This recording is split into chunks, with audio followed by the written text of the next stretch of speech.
5 கொலைகள், ஆள் கடத்தல், கட்ட பஞ்சாயத்து என 50க்கும் மேற்பட்ட வழக்குகளோடு வடசென்னையை அச்சுறுத்தி வந்த இவன்தான் பிரபல ரவுடியான காக்காத்தோப்பு பாலாஜி.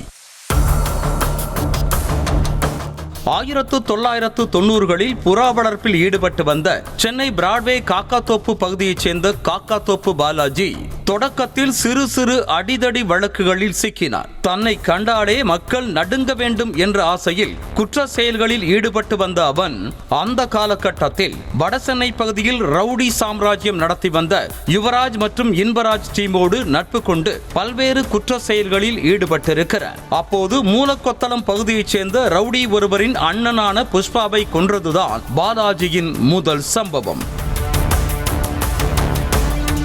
பின்னர் அப்பகுதியில் பிரபலமான ரவுடியாக உருவெடுத்த காக்காத்தோப்பு பாலாஜி 2009ஆம் ஆண்டு ரவுடி சுரேஷ், 2011ஆம் ஆண்டு பில்லா சுரேஷ், அடுத்த அரை மணி நேரத்தில் ரவுடி விஜய் என தடயமே இல்லாமல் அடுத்தடுத்து செய்த கொலைகளின் பட்டியல் நீளும்.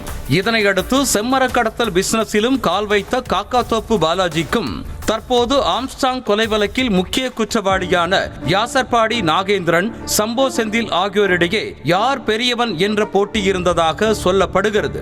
இதில் மாறி மாறி தாக்குதல் சம்பவங்களும் நடைபெற்றதாக கூறப்படுகிறது.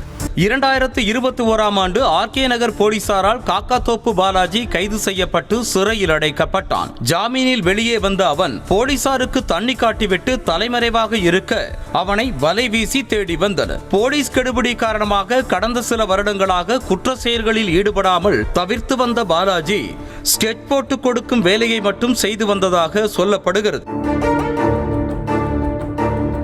இந்த நிலையில் கொடுங்கையூர் முல்லை நகர் மேம்பால பகுதியில் வாகன சோதனையில் ஈடுபட்டிருந்த போலீசார் அந்த வழியாக வந்த கார் ஒன்றை நிறுத்தி ஆய்வு செய்தனர். ஓட்டுநரின் அருகில் இருந்தவர் டிக்கியை திறந்து காண்பித்துக் கொண்டிருந்த போது கார் விருட்டென கிளம்பியது. சுதாரித்துக் கொண்ட போலீசார் உடன் இருந்த நபரை பிடித்து விசாரணை செய்ததில் காரில் இருந்தது பிரபல ரவுடியான காக்காத்தோப்பு பாலாஜி என்பது தெரிய வந்தது.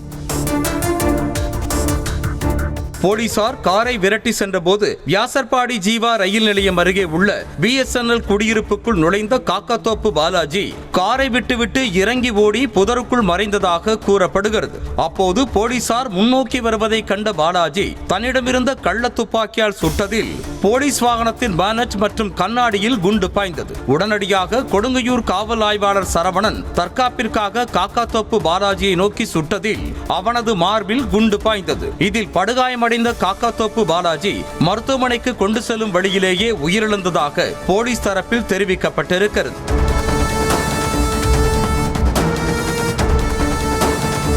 இதனையடுத்து என்கவுண்டர் நடைபெற்ற இடத்தை பார்வையிட்ட வடக்கு மண்டல இணை ஆணையர் பிரவேஷ்குமார் காவல் ஆய்வாளர் சரவணனிடம் சம்பவம் குறித்து கேட்டறிந்தார். இது தொடர்பாக செய்தியாளர்களை சந்தித்த அவர் காக்காத்தோப்பு பாலாஜி சென்ற காரில் இருந்து கஞ்சா பறிமுதல் செய்யப்பட்டிருப்பதாகவும் பாலாஜியுடன் இருந்த சத்தியமூர்த்தியிடம் தொடர்ந்து விசாரித்து வருவதாகவும் கூறினார்.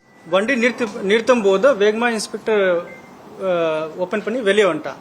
அப்பதான் அந்த ஷாட் வந்தது. அத கண்ட்ரிமெண்ட் வெப்பன். வண்டியில கஞ்சா இருந்தது. அப்ப இதே பிரிலிமினரி இன்குவரி வந்து கஞ்சா தான் இங்க வரது மாதிரி. அதுதான் அவர் இப்ப தெளிவா விசாரிக்கணும். ஆக்சுவலி சென்னை மாநகர காவல் ஆணையராக அருண் பொறுப்பேற்ற பின்னர் 2வதாக நடைபெற்றிருக்கும் என்கவுண்டர் இது என்பது குறிப்பிடத்தக்கது. செய்திகளை உடனுக்குடனும் துல்லியமாகவும் தெரிந்து கொள்ள சப்ஸ்கிரைப் பண்ணுங்க.